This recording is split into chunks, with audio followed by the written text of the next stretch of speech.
I'm on a quest to build the entire Wild Brain seasons of Ninjago with only $0. Today we're building Ninjago's 11th season, The Secrets of the Forbidden Spinjitzu. Will this be another great episode, or as big of a failure as this season was? Let's find out. So now let's see what we can do to build these figures.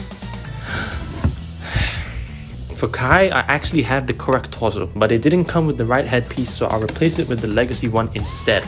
It just lacks a symbol. I also have Kai FS, which is supposed to be Kai performing Forbidden Spinjitzu, but this figure is actually non-canon. Kai never performs Forbidden Spinjitzu in the show, but it's interesting to notice how the leg pieces are the same.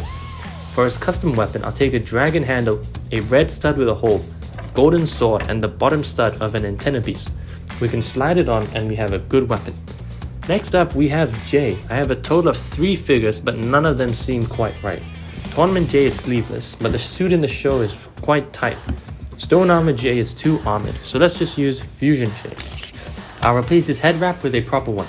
Now for the nunchucks, we'll need to do some building too. I'll take a dragon handle, attach the golden chain and 2 blue studs on the ends, and a brick built golden hook blade because I don't have the actual piece. And now with those 2 figures done, we can do Cole. I only have 1 Cole figure that could almost pass, but it feels lazy to just use a wholesale Cole minifigure. So what I used to do is to replace the arms on this foot soldier from Ninja Turtles with minifigure yellow arms to give Cole a sleeveless look. I know I said not to take out your minifigure arms in my very popular video from last year, but let's see if it's actually possible. So I'll carefully take the arms off Tournament Kai, and with a bit of luck,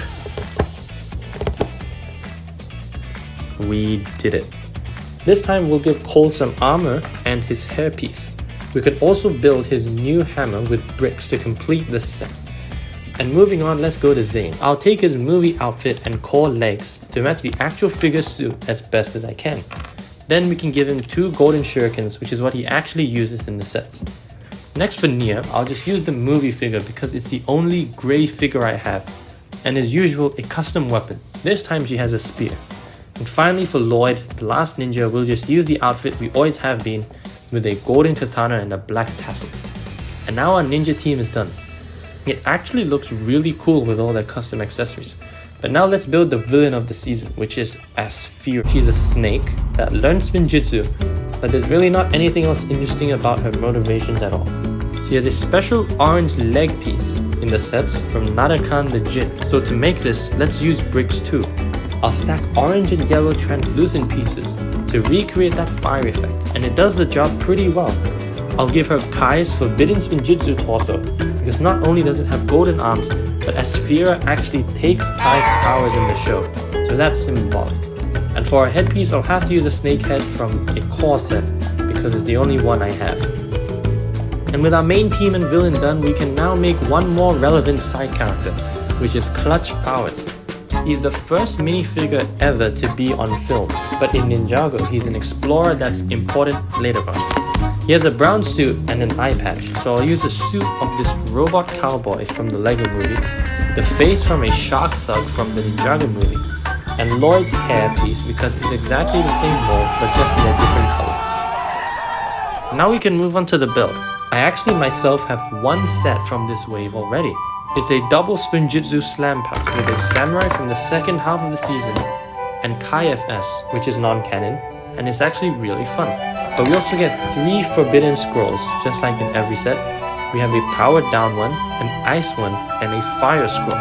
But only the fire scroll is important for today's build. I want to recreate the pyramid that the ninja explore in the first part of the season. It's Asphira's prison, which they accidentally let her out of. And it's a typical Indiana Jones kind of thing. Let's start off with a simple trap build, which the ninja encounter a lot of in the episodes. I'm taking inspiration from this tournament set. We can build some rock pillars and a bridge using tread pieces. And if we place an axle underneath, it holds the bridge up. But if we pull the axle out, the bridge collapses. It's fully retractable and pretty fun to put your minifigures in danger. Now moving on, let's actually build Asphira's tomb with what we have. Let's start off at the front that has a giant pillar that they need to get past. I'll build my own pillar with some Technic bricks and some regular sand bricks. It's really loose and can fall down for some more play features. Then let's build a square entranceway. We can put this Anachondrite disc on top because it's a similar color and has a snake design in it. Next, let's build the actual doorway to the tomb itself. In the show, it's a complex square puzzle, but here we can make a much simpler mechanism. I've got this trapdoor piece, and it's held in place by a 2x4 tile. If we remove the tile, the entire trapdoor opens downwards due to the gravity. And we can put Asphira behind it so that the door opens with very dramatic effect. And then, let's add some chains on the ceiling which Asphira uses to tie up the ninja.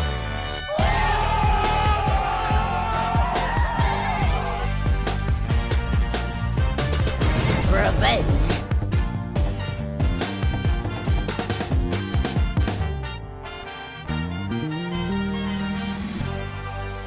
And I'd say we're pretty much done with this build. It's very simple, but it's something I imagine that LEGO might have actually made in the past, when sets were really simple. With a few extra touches on the floor and to the decorations, it can look a lot better, but we're building with $0 here. We just built a custom set and 8 figures from the Fire chapter of Season 11 of Ninja. No updates on the secret project except that I had to take some sand pieces out from the walls for this video. But next time on the channel, it's pretty obvious what the episode's going to be about. See you next time. There is